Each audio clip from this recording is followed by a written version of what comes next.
नमस्कार, एक बार फिर से आप सभी का स्वागत है।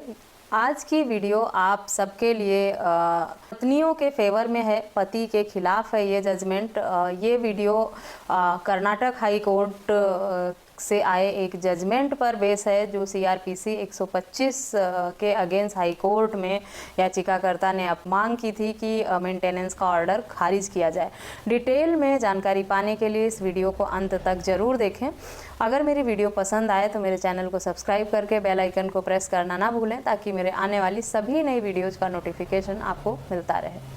लोअर कोर्ट से लेकर हाई कोर्ट तक के नए नए जजमेंट आए दिन हम लोग शेयर करते रहते हैं आप सबके साथ। उसी तरह का कुछ ये मामला है। इसी तरह का से कुछ ये मामला भी है, जिसमें 2020 में शादी हुई थी और दोनों पक्षकारों की उम्र 64 एवं 58 वर्ष की थी। एक महीने पत्नी पति के घर रहने के बाद ही पति के घर को छोड़कर चली गई थी और उसने कानूनी प्रक्रिया शुरू कर दी थी।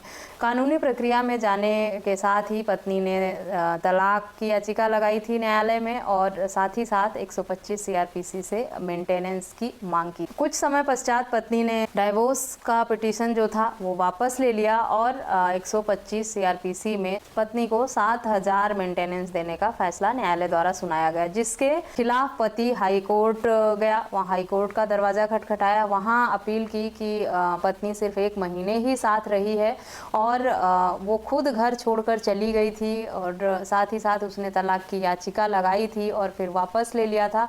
पति ने पत्नी का परित्याग कर दिया है और वो अपनी मर्जी से गई है। तमाम दलीलों के बाद भी हाई कोर्ट ने ये टिप्पणी करते हुए मेंटेनेंस के फैसले को कायम रखा कि अगर शादी हुई है तो पति का ये फर्ज है कि वो अपनी पत्नी को मेंटेनेंस दे, भरण पोषण दे, और वो इन सब दलीलों और वो इससे बच नहीं सकता है, और ना ही पत्नी को वंचित किया जा सकता है इस आधार पर कि उसने डाइवोर्स का पिटीशन वापस ले लिया था, या वो सिर्फ 1 महीने साथ रही थी, या उसने खुद तलाक की याचिका लगाई थी। ये सब दलीलें निराधार हैं। ये एक सच्चाई है कि पति पत्नी उनके बीच में वाइफ हस्बैंड का रिश्ता है, और जब तक उनके बीच में पति पत्नी का रिश्ता है, पत्नी मेंटेनेंस पाने की हकदार है। मेंटेनेंस के मामले में कुछ हद तक पतियों को कहीं से राहत भी मिलती है, पर कुछ मामले में न्यायालय द्वारा पति के खिलाफ ही फैसला सुनाया जाता है। जैसे इस मामले में हुआ कि 1 महीने का ही साथ रहा पति पत्नी का। शादी के बाद 1 महीना ही पत्नी रही थी, लेकिन और उसके बाद खुद घर छोड़कर गई। खुद ही उसने न्यायालय में डाइवोर्स की पिटीशन फाइल किया, उसके बाद खुद ही वापस भी ले लिया। ये सब तथ्य न्यायालय के सामने रखने के बाद भी पति को राहत नहीं मिली मेंटेनेंस देने से। आप लोगों का केस भी इस तरह से इससे मिलता जुलता है या इससे संबंधित है, तो आशा करती हूँ ये जजमेंट आपके लिए थोड़ा यूजफुल तो होगा ही।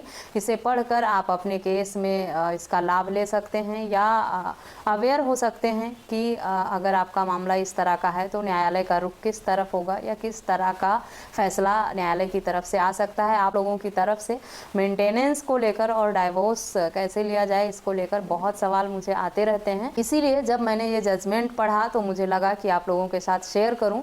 ये जजमेंट इन शॉर्ट मैंने बता दिया है कि किस पर आधारित है। अगर आप लोग डिटेल में पढ़ना चाहते हैं इस जजमेंट को, तो इसके पीडीएफ का लिंक मैं वीडियो के डिस्क्रिप्शन में दे दूंगी। वहां जाकर आप डाउनलोड करके पीडीएफ को पूरा जजमेंट पढ़ सकते हैं और अपने केस में इसका उपयोग भी ले सकते हैं। मेंटेनेंस का केस किस तरफ रुख लेगा कोर्ट में जाने के बाद, ये पहले से कह पाना थोड़ा मुश्किल इसीलिए होता है कि न्यायालय केस की सुनवाई करते हुए न्यायालय का रुख किस तरफ होगा, किसके फेवर में फैसला आएगा। आप लोग मैसेज करके बार बार पूछते हैं मेंटेनेंस देना पड़ेगा या नहीं, या कितना मेंटेनेंस देना पड़ेगा, पत्नी एलिजिबल है लेने के लिए या नहीं।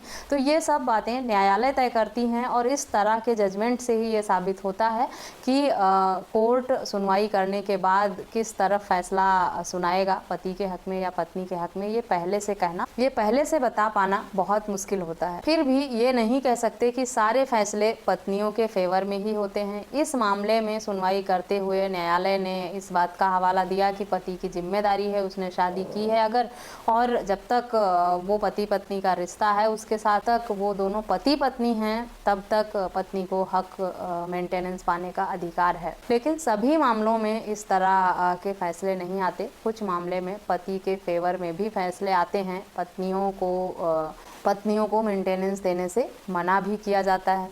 तो ये जजमेंट पत्नियों के फेवर में ज़्यादा है, मैं ऐसा कह सकती हूँ। पत्नियों के लिए यूजफुल है, पति के लिए हो सकता है ये जजमेंट उतना यूजफुल ना हो।